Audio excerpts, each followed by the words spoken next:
You may be watching this video as a result of seeing another video we filmed about a Benetti 40 metre, Benetti Oasis, and the fact that it's run by a company called SeaNet, who offer incredible opportunities to co-own a super yacht. Now, you can't talk about SeaNet without talking about, and indeed talking to, the founder Matty Zadnikar. I would say welcome on board, David. Thank you very much, and especially since you're on vacation at the moment with your family. Yes, it's nice. Okay, but for me, there's always a mixture between business and private, and for sure when you're on the boating yourself. So I love boating. I'm very passionate about yachting. So and I have no issue at all to invite people over and to talk about it. And in fact, yesterday we did a live stream interview, and I said to you before, I'm always worried whether people will tune into the live stream. And in fact, we had over 100 people tuned in, question after question after question. So I had nothing to worry about. It was almost 2 hours, and even we had to stop at a certain point because I'm pretty sure we could continue for an extra hour in there. It was amazing. What do you think is responsible for the popularity and the curiosity in SeaNet? Let me see, when you look now, we are 7 years a young company. So we started in the Cannes Boating Festival in September 2016.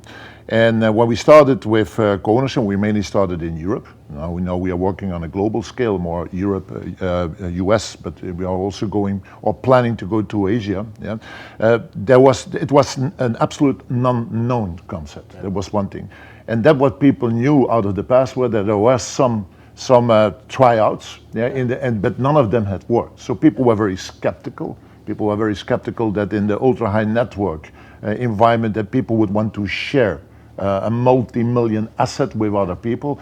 And I must say that people are very curious how we proceed, because they never thought that we would succeed in being still in the market and growing as fast as we have been growing after 7 years. So the curiosity is mainly coming that the concept is still very unknown, although we spend a lot of money in marketing, getting it to marketing, and I'm trying to be the global ambassador of co-ownership, but still there are a lot of questions. But let me see, the tendency of the question is now very positive. There were in the beginning it was very skeptical, and cynical actually. And very skeptical, cynical will never work, it will never survive, to now that people are very positive about it. They see how we grow and they see that we take things serious, and I'm very proud on that. And we said that yesterday, didn't we? That the first time we ever did a live stream, some of the questions were quite cynical and skeptical. That's correct. Yesterday there was none of that. It was real, genuine curiosity, because people have seen you grow. And as you refer to it as quite a young company, because in the terms of a business life, 7 years is a very short time. Yeah, that's correct. But the numbers and the financials, which you've always been quite open about, are really significant. Yes, when you now see in the 7 years, we have closed 7 yachts in total that we also manage entirely. We have also the entire crew of those 7 yachts on our payroll, and each of the boats is running in rotational scheme. So that means we have, at the moment, we have a small 80 super yacht professionals on our payroll, all working for us on a daily basis. So we have done 30 share deals, so 7 yachts, 30 share deals, and we have 25 partners at the moment, active partners. How is that possible? 25 partners, but 30 share deals? No, very simple, and also that's something that we are proud of.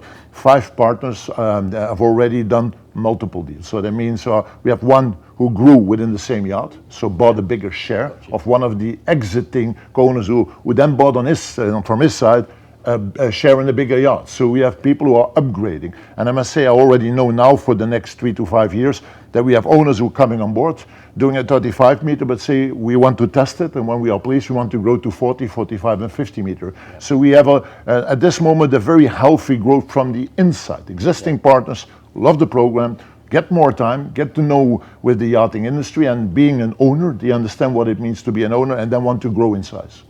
So something that has always struck me about you, Matty, is your energy, your positive energy. And I think a lot of people watching this, let's face it, you're a financially very successful guy. You've done really well.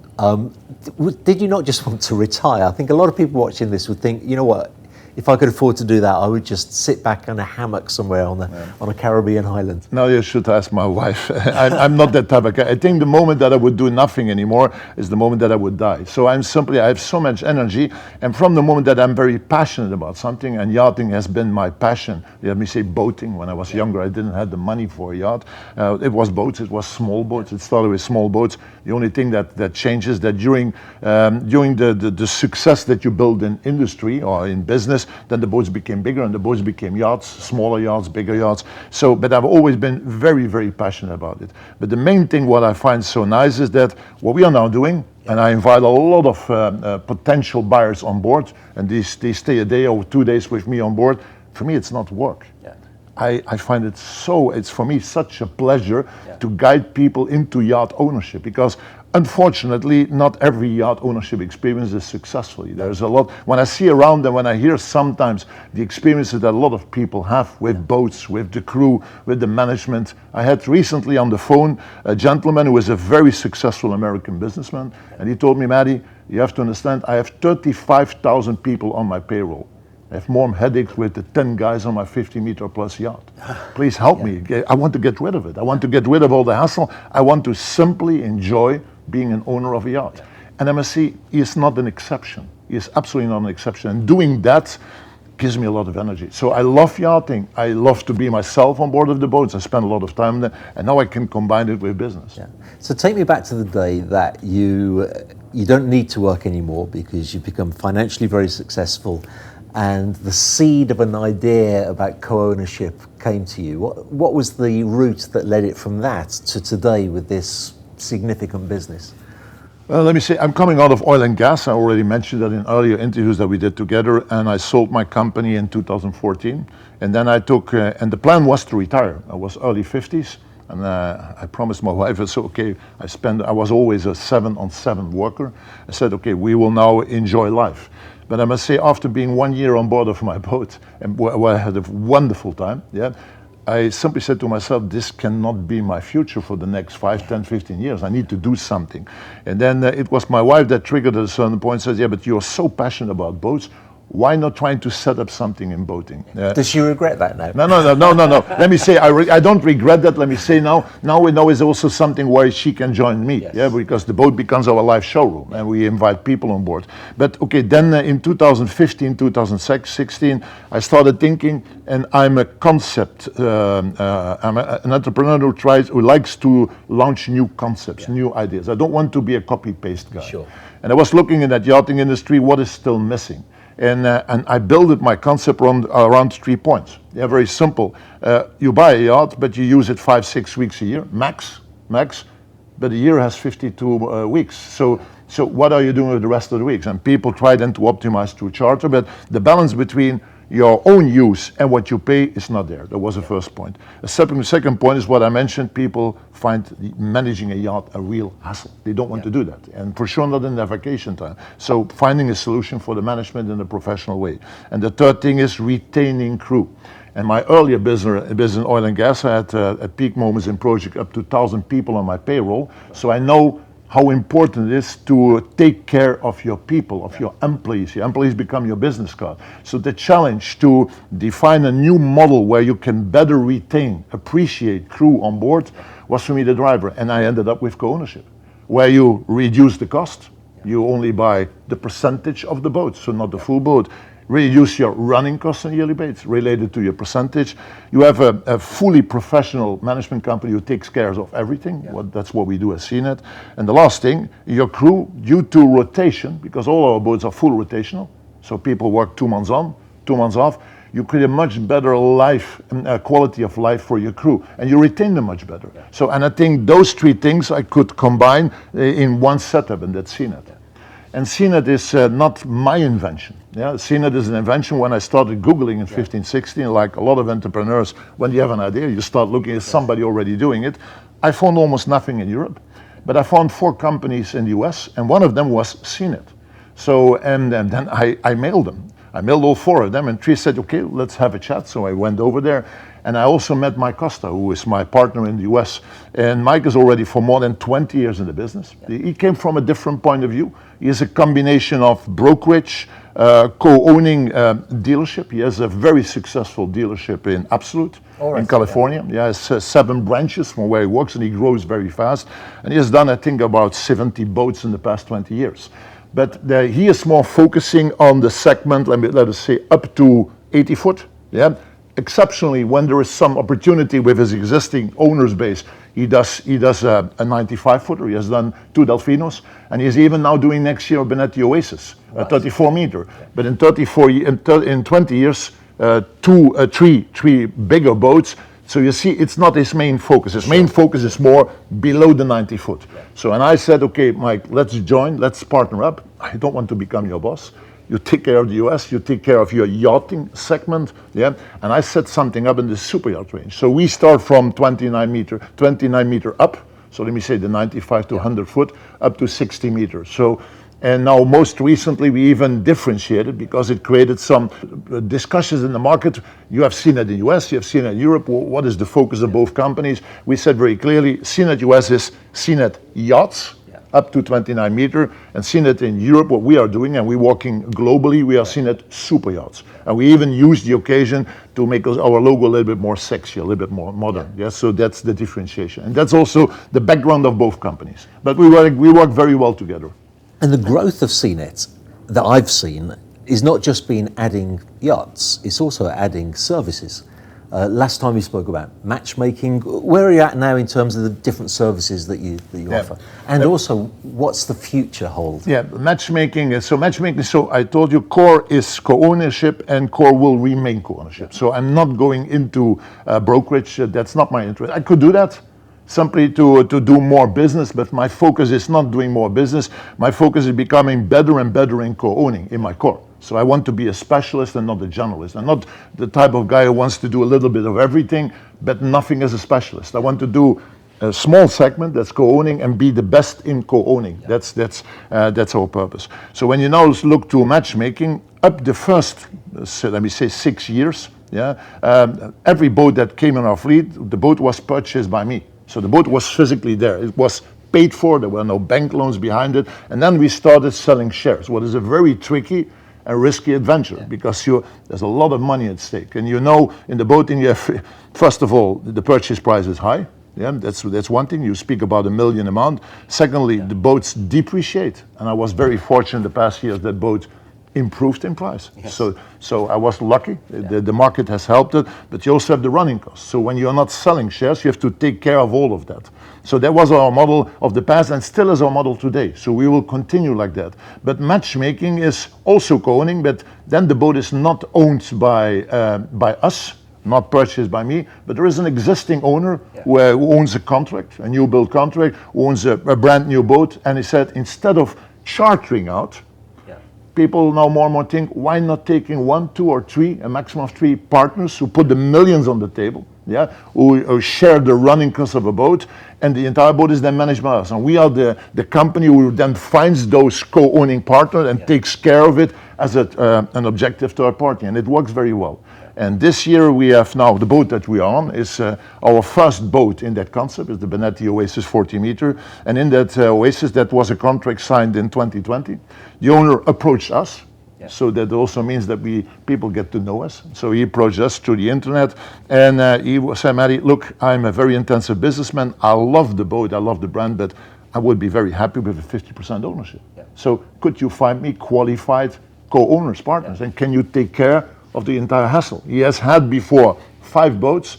His wife was mainly managing the boats and doing the management. He said, I'm so fed up, I want to get rid of it. So find somebody that takes care of that, and we are doing that. So we found now in this boat already 216 shares, so 33% is sold already, and we are now in the final stage of closing that last share that hopefully by the end of September, so after the Cannes Boat Show, we can close that share. And then he is a very happy owner. So he has the partners, he reduces his cost, and there is absolutely no need to charter anymore. And he knows the guys that will be on board are just like him, guys who have paid millions and are still paying every year a lot of money to keep the boat in the best state. And he has a professional management company to take care of that. When I hear you explain it like that, it really makes me realise that this is just the tip of the iceberg in terms of potential, because you're so right. The fact is that yacht ownership can be a hassle, but so can chartering a yacht be a hassle to a degree. So not for everybody, but for some people, it makes more sense to find co-owners rather than to put the yacht on the charter market. And the end result is the same. Yeah, let me say, I really believe there will always be owners who buy a boat. I've done that decades. Simply bought a boat, it was my boat. Nobody else on. I don't need other people. So, and I respect that it will always be like that. I also believe that there are people who said, I don't have a lot of time, I want a charter boat for 2 weeks. Absolutely. But I think there's a space in the market where we are moving and we are growing, where people say, I want to be an owner, but I don't necessarily need to be the 100% owner. So I think there is a section there. The only thing what I wanted to make a point, and that's also important for people who view this interview, matchmaking sounds for a lot of people very interesting, and it is very interesting, but there are certain conditions. And what I now notice, and I want to share that very openly, that when we launched that concept last year, we got requests for much bigger boats, 50 meters, 60 meters, 70 meters. But when you then start talking and discussing, then you get people, yep, I want to remain 50% co-owner, what is absolutely not a problem. Yeah? But I want to be in charge, I want to dictate what is happening, I want to decide this, I want to decide that. Sorry, then don't think about co-ownership. Co-ownership, and I'm the one who is controlling that and trying to keep it in balance. You can be the 50% owner, but when I bring a 1/6, the 16% co-owner in the scheme, that co-owner has in his time exactly the same rights as the 51. So it's not the big one against the smaller one. So it has to be balanced. And when you don't have that mindset, don't start with it. So that it's sharing means also caring. You have to take care of your partners. And that means that even when you have 50%, there will be years that some of the weeks will not appointed to you, will be appointed to that maybe 1/6 shareholder, but has the same rights to certain weeks what you have, but then in a different moment. So, and that's a very important thing. So matchmaking and co-owning means also that you have to have an open mind, that you understand you optimize a lot of money. Really, you speak about a lot of money that you save in purchase and in running costs. But the other side also, you have to give something and then you can take something. It has to be in balance. Yeah, and there's a few factors to consider, isn't there? There's everything's some sort of a compromise. You can't necessarily just take the yacht and go off to cross the Atlantic because you're a co-owner now, you're not the whole. But on the other hand, the financial aspect is so favourable. And you know, as you were talking, I was thinking, why do people put their yacht on the charter market? Well, there's two reasons. One is it reduces the running costs. And the other is it's good for the yacht to be used regularly. It's good for the yacht. It's but good also for the crew. The crew wants to be busy. Can you imagine that you're on a boat, you're employed on a boat, and 4 weeks a year somebody comes on board. And you wait on the phone when those 4 weeks will be. I would go nuts. And that people become at a certain point, that crew at a certain point disconnect. When you're every day cleaning, thinking that next day an owner will come, but he is not coming, and you do that 365 days a year, believe me, the moment will come that you fully disconnect. But so you create lazy people. Now there's an alternative to achieve those two objectives to having to put your yacht on the charter market. Now, you go to SeaNet, you ask for the matchmaking services, and you take on a co-owner. And you accomplish exactly the same as you would have done if you were putting the yacht on the charter market. With one side remark and that's the limitation in amount of people that you can allow in the structure. I'm speaking as being European based, but I also feel it for US people. Everybody wants to enjoy in the summer at least 14 days on board of a boat. Prefer a little bit more, 17, 18 days. 3 weeks is for a businessman in a row is already a long time when you're really active. But when you then look to European summer, what starts from the last week of June, well, let me say mid-June to the last week of June until the first week of September, then you can only have a maximum of 4 to 5 owners to respect that time frame. So yes, you can do it, but you have to limit it. So sometimes I see nowadays new concepts starting with 16 or 12 or 10 co-owners. I don't understand how this will work, because the summer, then in the summer you can have maybe 5 days, but you can never. There's no point there. There's no point. It makes no sense. So you have to reduce the amount of people that you bring together. An important topic is people don't need to know each other. Stronger. 99% of our co-owners don't know each other. They know from the paperwork, the owning company structures behind it, the shareholder structures behind it, but there is no physical, there is no email, there's no digital contact between the co-owners. Everything is managed through us as an objective party, and we need to balance the interests of everyone on board. So that's equal. So Matty, let's talk about the future. What plans are going on? Because you're certainly not a static company. You're always moving somewhere. What's happening now? I told you we have, so the past is the 7 boats, a business volume of a small 19 million. When you look from a share perspective, what we sold. We have now a 50 million volume in the pipeline. So we have concluded a 53 meter new build. 53 meter full custom new build in the beginning of the year, together with one of our partners. That's a done deal. That's a done deal. We are not yet communicating to the outside. This will be happening. But you've done it now. You've communicated it. Yeah, but not the specifics of the deal. So not what the boat builder will be, but we are very proud on that, and I'm very proud that we could do that with an existing owner in our partnership. So somebody on a 35 meter who will move up in 26 to a 53 meter boat. And we're taking care of the entire guidance of the build. We have been part of the negotiation, the setting up, and we will make sure that he will get the best boat built. Yeah. So we will do everything. You're telling me it was like 6 months of we've done 6 months very intensively. I also somebody who is very known in the industry, Nikolai. Yeah, we are aligned with each other. We set up a strategic partnership. Together, because what I notice is in our business, having the best professionals in the business brought together in one team to build a yacht is the best way forward. I know a lot about yachts. I know a lot about building process, but I not have the ego to say that I know everything. So we try to bring the right people around the table to create the best possible yacht project. And Nicola is for sure one of those professionals who is helping us in getting the yacht there where we want to have her. So really, that's one project. So delivery in the Q1 of 26. Yeah, I must say I'm very proud that we're entering more and more in that bigger class. And I'm now in the final stage, not yet signed, but we are pretty close. I had communication this morning with the gentleman of a 37 meter steel aluminium yacht. Yeah, steel aluminium 37 meter that we hopefully by the Cannes Boat Show can conclude. And that's again matchmaking. The owner has taken delivery 2 weeks ago. He's now enjoying the boat, a brand new boat. Yeah. But he told me, Matty, I would really like to have 2 to a maximum of 3 co-owners in the 50% second part. So he wants to remain 50%, and we are looking for 2 times 25 or maximum 3 times 16.66% co-owners. So then we will grow to 9 boats. And my aim is, so I hope that the Cannes Boat Show will help us, but by the end of the year we want to end up with 10 yachts in our fleet. And actually we'll be talking in a few moments to Tomislav, who's your operational manager, about how that will impact him. But beyond even Tomislav's work, how are you going to cope with the growth? Because from 7 to 10, and the 53 meter especially, that's a big yacht. What plans do you have to be able to keep giving the same level of service to clients? Yeah.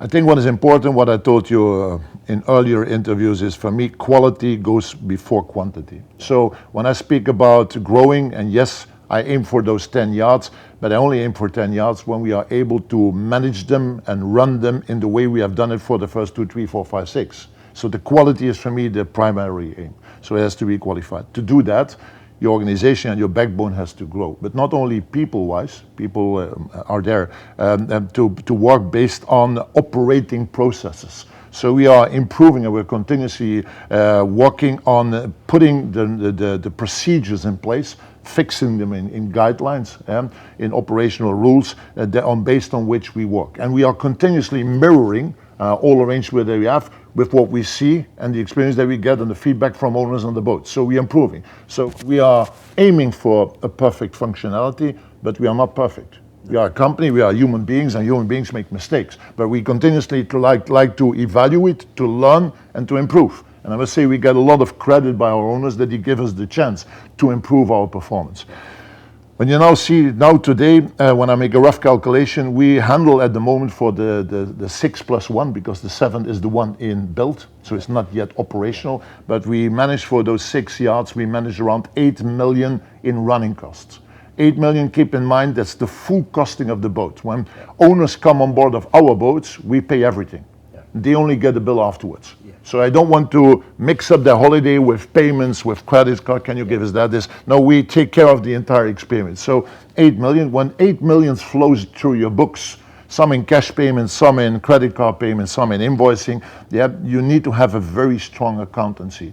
You also have to have a system that's controlled from multiple eyes. Because when no control makes the thief. Yeah, and I don't say that our people are thieves, but you have to set up a BI, a business intelligence system that you can control all those processes. So we implemented an online accountancy that's connected to an online payment system that from the moment that on each boat we have credit cards, from the moment that the captain, a chief steward, a chef, does one payment with the card, automatically it pops up on his phone. He has to say which cost category, and it comes into our accountancy. There's another one controlling it, and it rolls automatically into our accountancy. And there's an entire dashboarding, financial dashboarding behind it, where we evaluate the budgets that we made upfront and the actuals that we are realizing. And what is the difference? And we report in a bridging way on what's the difference, why we differentiate between budget and actuals. So, and when you go now in the direction of a 50 meter, you speak about a lot of money, so this becomes even more important.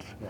Another topic where we are working on, when you have one boat, we have 5 boats, you go to 10 boats. On all the boats you have engines. On all the boats you have your engine maintenance, you have your generator maintenance, you have your stabilizer maintenance. Now we get a lot of data to compare. Yeah, what is the cost of boat 1 versus the cost of boat 2? Yeah. We can also use now more and more the scale, so we can make arrangements over Europe with service suppliers for the maintenance on board of our boats. So we are really monitoring stuff like that. So I have my right hand, what is Leon, that you interviewed last year, Leon Klapwijk, who is focusing very much on that. He is the COO in the company, and it's his task to, let me say, to accelerate our operational excellence. Yeah. So that's his part. So I'm not a visionary. It's a fascinating subject when you talk about running costs, because I know from experience of visiting yachts of the same size, exactly the same size, same age, and yet one will be spending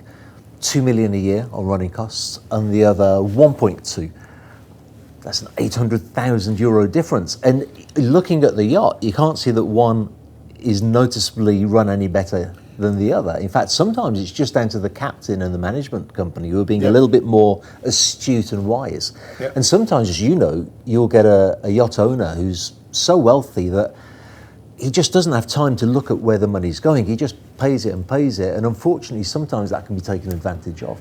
Yes, but you are always also you have to be very prudent. That means that the example that you give 1.8 or 1.2, it don't means that the 1.2 is doing better. You always have to balance, because when you want to keep up your yacht in the top state, it simply costs money. It costs a dedicated. You need a dedicated crew, because that's the most important thing. Having the right crew and the right management company that supports, but also controls and steers the crew. I think it's even that, so their importance are equal, over equal, but you also need the money. So when you want to keep it in the top state, like it should be, and that's something when you would see our oldest boat in the fleet, the first one that we started with, we had an insurance audit on the boat, and we had also Benetti people on the boat. He could not believe that the boat is the age that it was, and the hours. We sail with each boat around 500 to 600 hours a year. What is a lot? Something I wanted to ask you, maybe as a last question, is that I've heard you talk about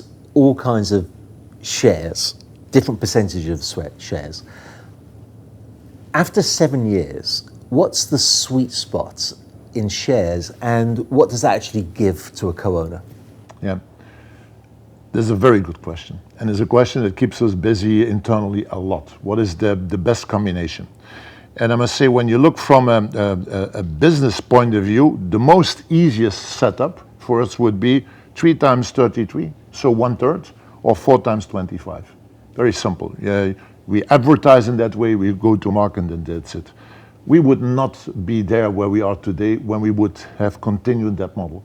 So for us, first of all, bringing a boat together with co-owners and getting 100% closed is based on a lot of creativity. That means that you speak with multiple people, and people who join us are all people that have the money. I cannot point it out enough. All the people, we have no owner who don't has the money to buy outright the yacht. They all have the money. To do that, but they are very keen how they spend. So they relate what the percentage to how much time of the year I can use it.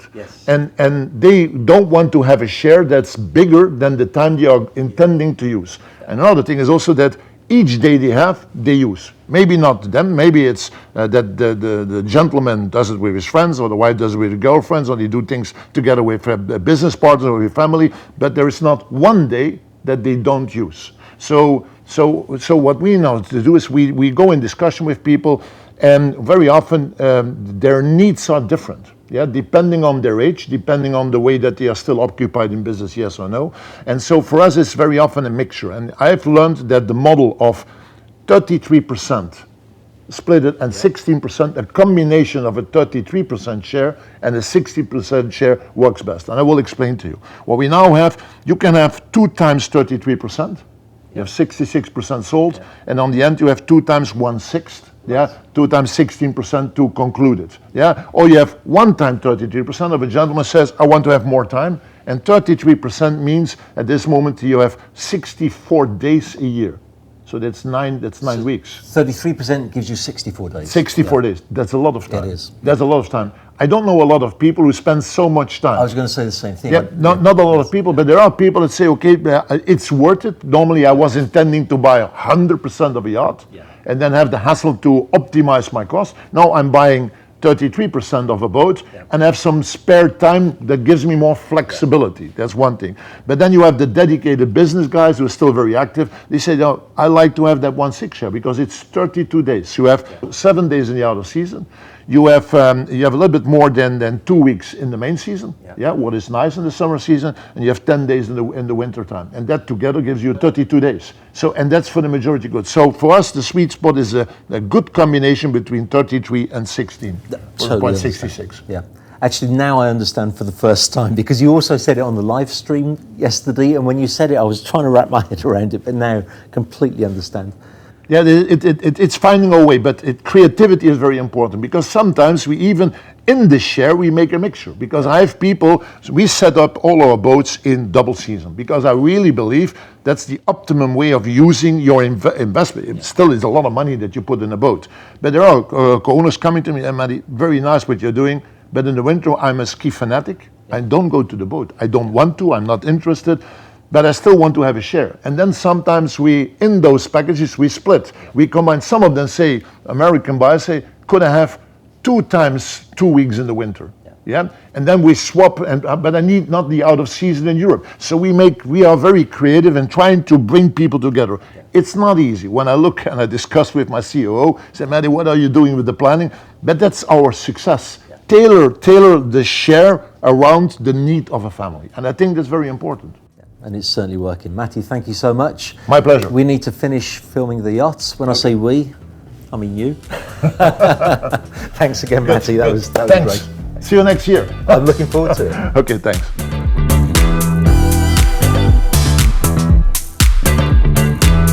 Tom, great to be here with you. Contrary to appearances, we did not telephone each other this morning to make sure we were dressed the same. We just have impeccable taste. Exactly, yeah. Great minds think alike, kind of a thing. I think you have a unique job, pretty much. What led you to what was your career path that led you to become the operations manager at SeaNet? Yeah, being around the boats most of my life, it all started with sailing boats and racing. From there, I joined SeaNet, joined Sunseeker Croatia all the way back in 2006. Through various positions up until I became a captain of a 34-meter Sunseeker, very, very busy and successful charter yacht in Croatia. And after that, I actually moved to South Africa for 10 years and founded a family. And when we decided to come back to Europe, I joined SeaNet in 21 as a captain of one of the boats, or one of Delfinos, called Portovino. And a year later, opportunity arose to take this position and become operations manager for the fleet. Yeah, and in fact, Matty's quite proud, rightly proud of the fact that he likes people to come up from within the organisation to have a good career path. And so when you went from being the captain to the operations manager, what happened to, for want of a better expression, the people beneath, the people below you in their position? Yeah, it was. This is DNA from the beginning. We're sitting now on board our 40 meters Benetti. That's mastered by a gentleman who 9 years ago was a deckhand engineer on a smallest boat in the fleet, or the only boat in the fleet at the time. So that's what Matty likes. That's what I also like. My predecessor Gianni also tend to promote people whenever there was an opportunity. So we maintain that to this day, and we tend to move people as soon as they're ready and as soon as opportunity arises for them to grow within the company. Actually, for the benefit of the viewers, we've just been saying off camera that it's a horrible expression to say the people below you. So I guess we'd say the people with lesser responsibility. That's probably the right way to put it. While I was a captain, I would always say I'm just the first among equals. I never saw myself as being a captain and the rest of the crew is below me. We're just one team, and it's same here. I'm just part of the machine, just one cog in a machine with a lot of responsibility, as you mentioned. But yeah, they're not below me. We're all on the same level. We just do different tasks. Yeah, then some people have more responsibility than others, and so as you move up in your responsibility, so do other people who previously had less. We've clarified that. And let's talk about that responsibility. You've now got even more responsibility than you did as the captain of a yacht. What's your day-to-day role in the company? Correct. As a captain, you have your boat, your crew, and owners, co-owners, guests that are coming on board, and that's it. I now have all the boats, all the captains, all the crew, and pretty much in certain ways all the co-owners to take care of. I usually start the date with a check on all the captains on all the boats. What's their situation? What are their plans? We are now, for example, already finalizing transport of all the yachts to Caribbean. We're organizing shipyards in October and November. It's almost all organized already, and all those things we really need to think in advance in order to make SeaNet run smoothly, because it's really challenging with the way we operate in dual season with so many yachts to run everything. I think that people who are watching the video who are not familiar with the day-to-day running of a yacht maybe don't fully understand how much there is to do. And yesterday I was sitting with you and Matty, and you were telling Matty about an insurance representative who's just done an inspection of one of the yachts. And that was something I'd forgotten about, that you also have to have regular inspections from the insurance people. What are the sort of regular events and visits and renewals need to take place on a yacht? Exactly. So we have a flag surveys.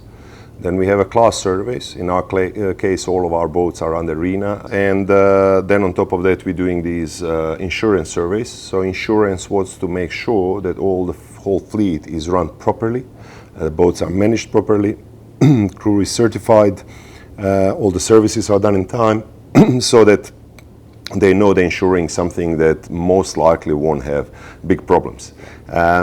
So that's the main stuff. On top of that, obviously, you can have a visit from the Coast Guards, visit from police, checkups on boats, checkups on the safety equipment, on the certification of the crew and all those things. So yeah, there's a lot of stuff involved. Knowing that we do a dual season, so sometimes we're in the States, then you need to deal with US Coast Guard, sometimes you're in Caribbean, all of Mediterranean.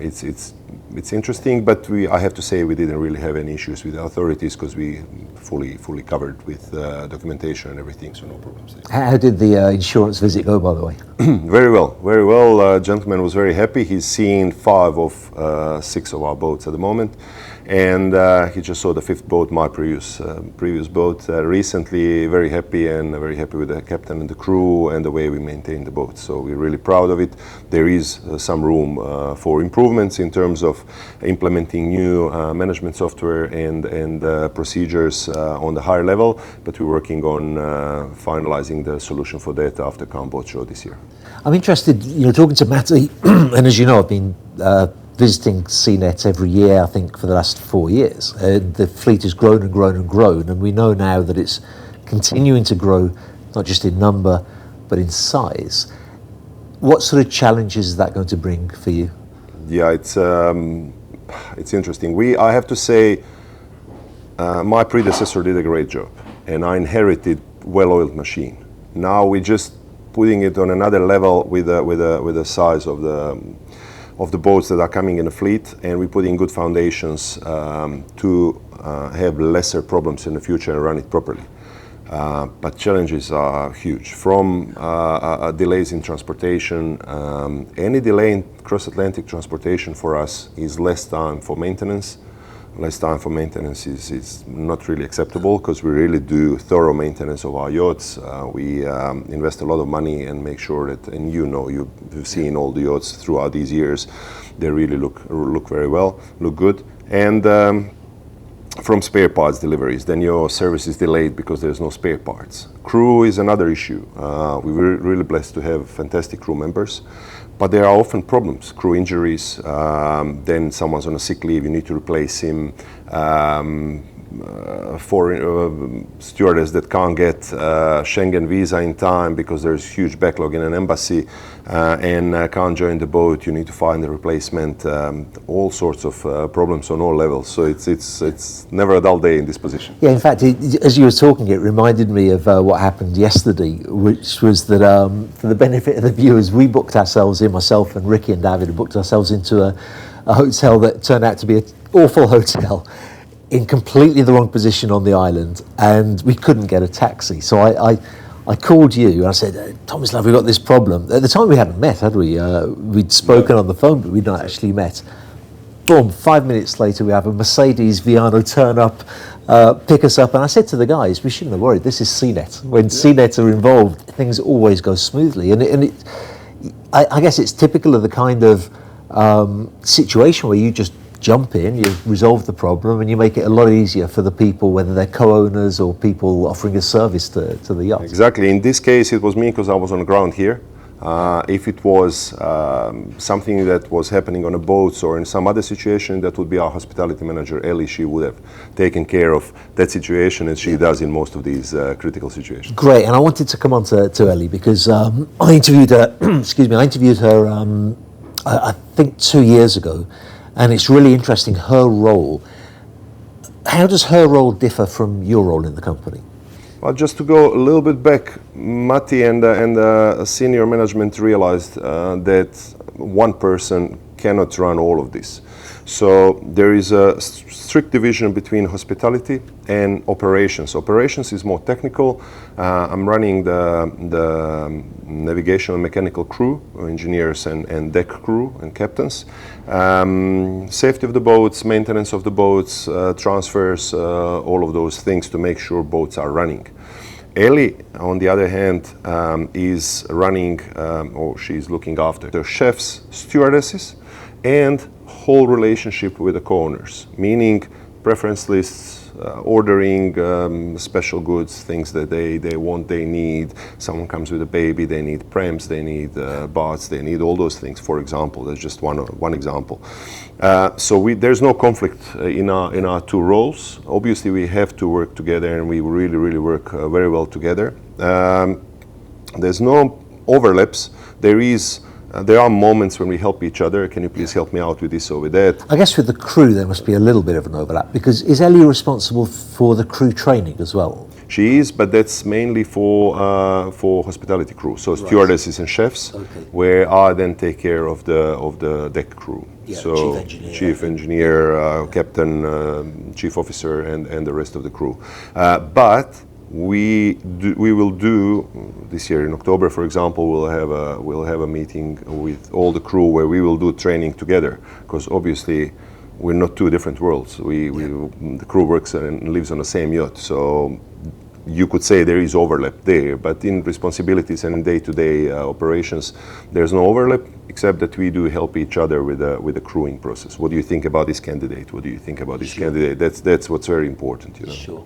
So I'm guessing that Ellie must have really quite a good knowledge of the co-owners, because she needs to know their tastes in food and decor and all kinds of things. Do you have much contact with the co-owners yourself? I do when it's needed. I do have contact with all the co-owners of Portovino because I was their captain. So over the time, obviously, you build the relationships, and that works really nice, and that's also beautiful. With the other co-owners, occasionally, yes, when there is need for a special arrangement or something special that will involve my input as well. Also, crew changes. Captains, when we change captains, when we promote captains, when we do those type of things, we always tend to obviously inform them, and then often I will have a chat with our co-owners about it. And a final question, that's an important one, because a lot of viewers of the YouTube channel are really interested in having a career in the yachting industry. Funnily enough, just this morning I had another email from somebody who's interested in joining the industry and wanted some advice. But what's your advice for somebody who wants to have a role such as yours, or in any case in the yachting world? This role is specific, obviously, as you know. There's not too many people who are doing something like this. Not too many fleets out there, such as SeaNet, and you definitely have to have a yachting background to properly do this. Bachelor or any degree is not going to really help if you don't have that background.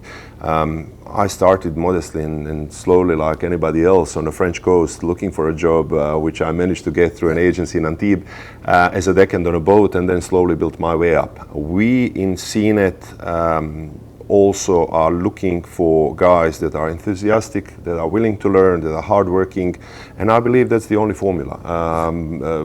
Be open to new experiences, learn, see where it will take you. Maybe you don't feel like taking all that responsibility and being a captain or a manager in a fleet like this. Maybe you're happy being a chief officer, but maybe you do have capability. And also, obviously, there's a bit of luck that needs to be involved, like in any business, like in any career. But I would say just be humble, work hard, learn, and the future will be bright for you. That's I believe, the best advice I can give. That's a great way to end the interview. Thank you so much, Tom. It's been an absolute You're very welcome. pleasure. Thank you very much.